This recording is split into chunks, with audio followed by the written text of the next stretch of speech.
का स्वागत है हमारे 1वे क्लास में।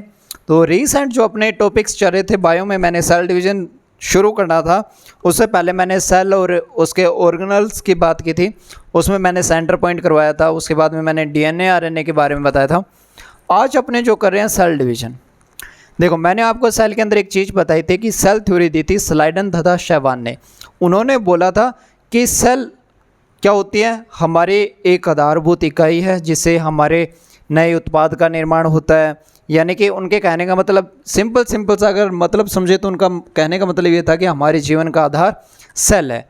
पर उस थ्योरी की एक कमी थी। उस थ्योरी की सबसे बड़ी और सबसे अच्छी कमी थी कि वो सेल डिवीज़न के बारे में नहीं बता पाए। तो सेल डिवीज़न के बारे में किसने बताया? सेल डिवीज़न के बारे में 1855 में एक साइंटिस्ट है जिनका नाम है विर्चाउ। क्या? विर्चाउ। 1855 विर्चाउ ने सबसे पहले हमें सेल डिवीज़न के बारे में बताया था।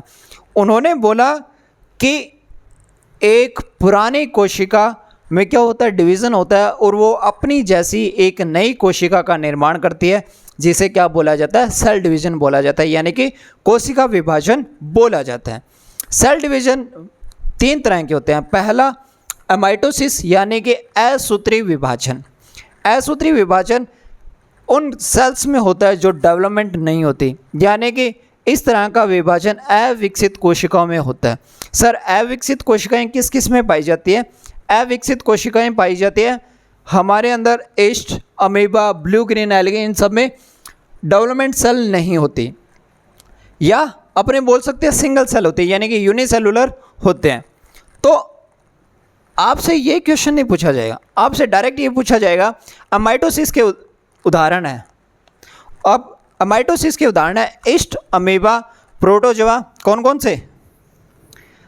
East, amoeba, protozoa, blue green algae,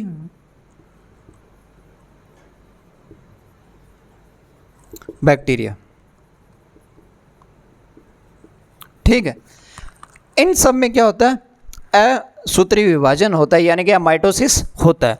अमाइटोसिस वो विभाजन जो अविकसित कोशिकाओं में होता है। एग्जाम्पल इसके east, amoeba, protozoa, blue green algae और बैक्टीरियाज हैं।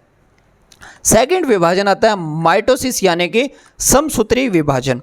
समसूत्री विभाजन कायिक कोशिकाओं में होता है। किन में होता है? कायिक कोशिकाओं में होता है। समसूत्री विभाजन की खोज वाल्थर फ्लेमिंग ने की थी। किसने की थी?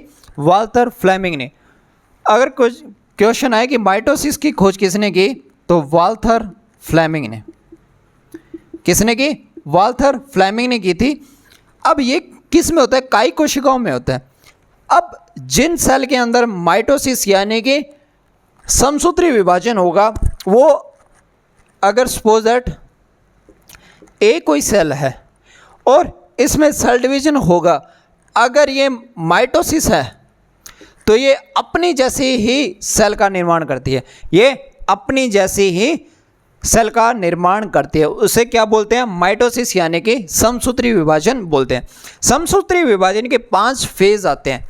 कितने फेज आते हैं? 5 फेज आते हैं। आपसे ये क्वेश्चन नहीं पूछा जाएगा कि कितने फेज आते हैं। कौन कौन से phase? Interphase, prophase, metaphase, anaphase, telophase. लेकिन आपसे ये क्वेश्चन पूछा जाएगा, आपसे ये क्वेश्चन पूछा जाएगा कि इन सब में से सबसे बड़ा टाइम किसका होता है और सबसे कम टाइम किसका होता है? Interphase, prophase, metaphase, anaphase, telophase.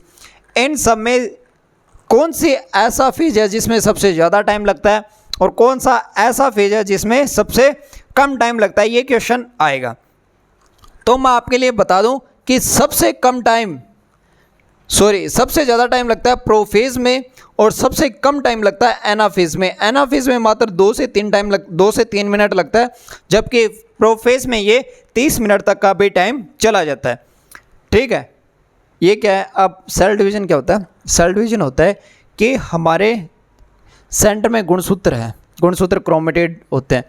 ये धीरे धीरे कोई अवस्था में ये कुंडलित होने शुरू हो जाते हैं, फिर सेंट्रोमियर आ जाता है, सेंट्रोमियर फिर ध्रुव पर चला जाता है, फिर इनमें डिवीजन होता है, फिर फ्यूजन हो जाता है और 2 नई सेल बन जाती है। इस तरह का विभाजन होता है। ये डीपली पढ़ाया जाता है, आपके एग्ज़ाम ओरिएंटेड नहीं है। फिर आता है अर्धसूत्री विभाजन, मियोसिस। मियोसिस को सबसे पहले देखा फार्मर तथा मूरे ने था, फार्मर तथा मूरे ने देखा था, लेकिन इसका नामकरण विजमैन ने किया था, नामकरण विजमैन ने, जबकि इसका सबसे ज़्यादा अध्ययन स्ट्रासबर्गर ने किया था, स्ट्रासबर्गर।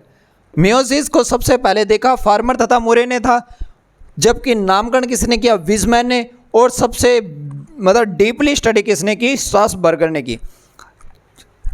अर्धसूत्री विभाजन किस में होता है, अर्धसूत्री विभाजन जेनेटिक सेल में होता है। किस में होता है, जेनेटिक सेल में होता है। अर्धसूत्री विभाजन दो तरह का होता है,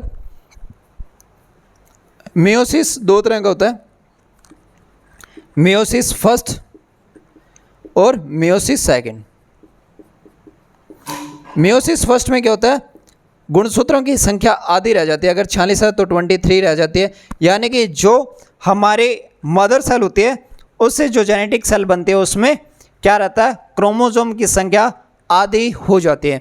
इसे बोलते हैं हमारा अर्धसूत्री विभाजन या मेयोसिस। क्या बोलते हैं, अर्धसूत्री विभाजन या मेयोसिस।